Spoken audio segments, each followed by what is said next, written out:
But we will see. And here's the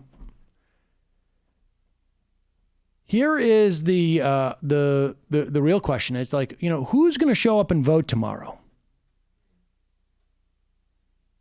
I mean, tomorrow could very well be the lowest turnout certainly in this primary season, but maybe in any contested primary season. What if Bernie wins? What if in Arizona, in Florida, elderly people don't come out and only younger people go out and vote?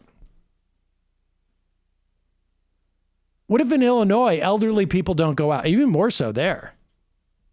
I mean, Arizona and Florida is dominated by elderly people. You could, have their participation and still Biden might win based upon the spreads.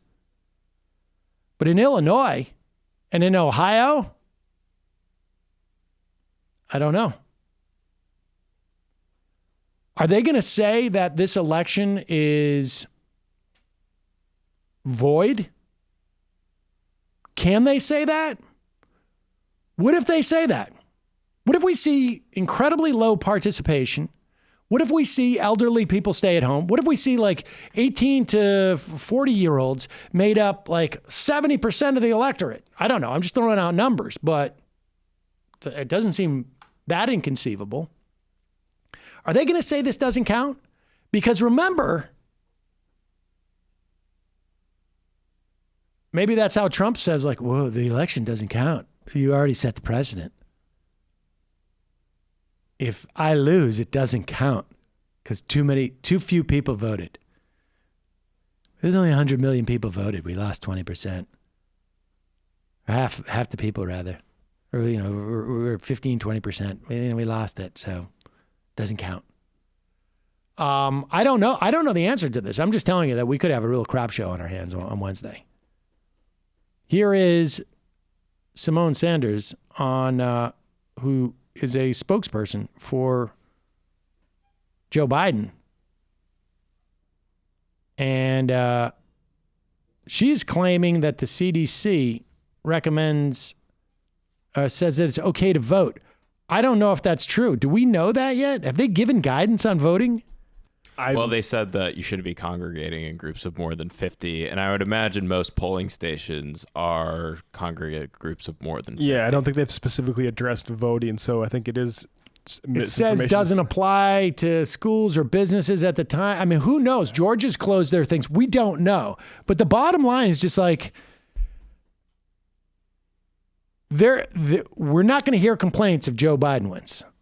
We're going to hear complaints if Bernie Sanders wins. If they felt confident in Joe Biden's ability to win now and his ability to win in like 4 weeks, do you think they would be calling for delays right now for public health, wouldn't they? Well, of course, but they're on a roll, man. They got to let it go. Here we go. This is on Simone Sanders on Chris Cuomo show. Our democracy is extremely important. And even in times of strife in this country, we have to do our duty. So the CDC and folks have said it's safe out there for Tuesday. So I don't know what Senator Sanders was talking about, but I'll tell you, Governor DeWine said it was safe in Ohio. So I encourage people to get out there and vote on Tuesday. I mean, here's what Sanders said about, this is after the debate, right? This is where Bernie Sanders mentioned about the voting. I mean, look, this is a very tough situation because I don't know how you announce like, okay, forget it. We're just going to mail people ballots. I mean, South Carolina did it though, right? Did they? Didn't they? Am I wrong about that? I thought South Carolina delayed. Well, no, Georgia has delayed voting, but we don't know how they're going to deal with it. Right. But you could say we're gonna delay voting a couple of weeks, and we're gonna try and figure this out. We'll see.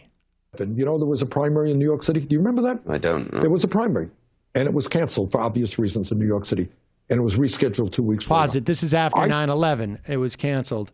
In fact, Mark Green once came up to me and said, like, if it wasn't for 9/11, I would have been president. I would have been mayor of New York City, because he thought he was going to that election, and then 2 weeks later they went with somebody else because they realized it's a different situation. I I had some mixed feelings about that. I got to tell you, I'm not a fan of Mike Bloomberg's, but I will also say I am not a fan of Mark Green's. It was rescheduled 2 weeks later. I would hope that governors listen to the public health experts. And what they are saying is, you just indicated, we don't want gatherings of more than 50 people. And I'm thinking about some of the elderly people sitting behind the desks, registering people, doing all that stuff. Does that make a lot of sense? I'm not sure that it does.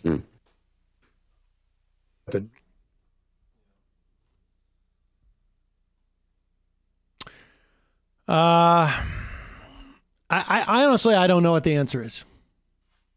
I honestly don't know what the answer is. But what does it really hurt besides Joe Biden's momentum to delay these things for a couple of weeks? I don't think it hurts anything. Right.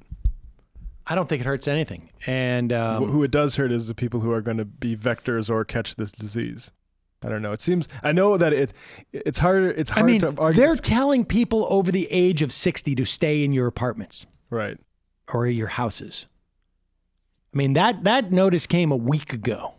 I like to think I would say this if it would advantage Biden as much as it seems like it advantaged Bernie, but like it just seems like the objective public health decision should be delay these things. I think the theory is one of two things. It's one that if you delay it a week or two, by that point, people will definitely not be able to go out of their homes, or definitely older people won't. Or that in some way, an organization that has the ability to tell people the ballot's in the mail, you got to send it in here and this and that. Like Bernie's organization, if you're going to change the way the vote, I think they're afraid of that too. You're going to have, Bernie's going to have the advantage because he has an organization that can actually tell people to go out.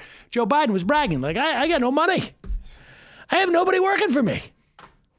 All it took was like everybody to endorse me and just say, old Uncle Joe. I don't know. I think, frankly, it's sending mixed messages, but I also, like I say, can come up with a scenario where this helps Sanders in terms of his election.